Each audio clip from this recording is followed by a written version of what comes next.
Diamond has a little opinion about databases and the basic entity relationship pattern for describing object models.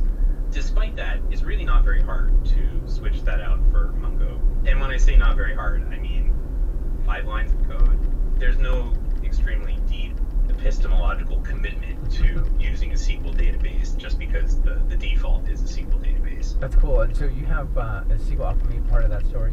In a couple of different ways, actually. So SQL Alchemy is not the only object relational mapper, but it has documentation that is spiritual. I think alchemy is a great term for what SQL Alchemy does. They go to crazy places in terms of what they are doing to layer the SQL Alchemy core on top of these relatively stupid databases. I mean, I'm just so impressed with what SQL Alchemy has done. Yeah, I really like it too. I use it a lot. Yeah. But you know, there's other ones like Peewee that are really popular, and a lot of people like it. In terms of being opinionated, you know, in terms of offering these little opinions for optimizations, the reason that I'm going with SQL Alchemy is because sometimes there's just a really crazy thing that you just want to do, and they've already thought about it. I haven't found something that I can't do yet with SQL Alchemy.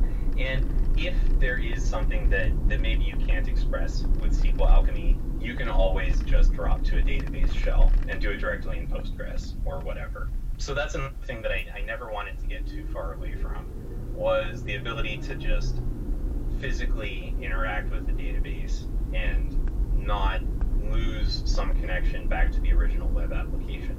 And like I say again, the alchemy is magic. Nice. What they have done makes it possible. Yeah, it is really great. I think it never ceases to amaze me that you really can keep on doing that. I can also model that in SQL Alchemy, right? Like, yeah, basically I think it's good enough for real research. Yeah, I totally agree. I guess that's the story.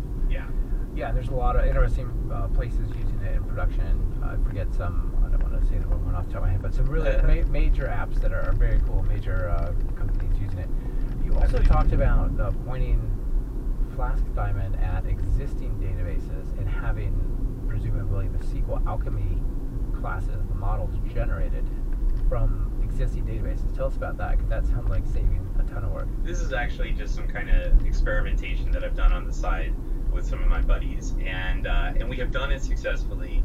SQL Alchemy ships with, it's a Python script that'll scrape your SQL schema and auto-generate model code for you. So I don't want to give you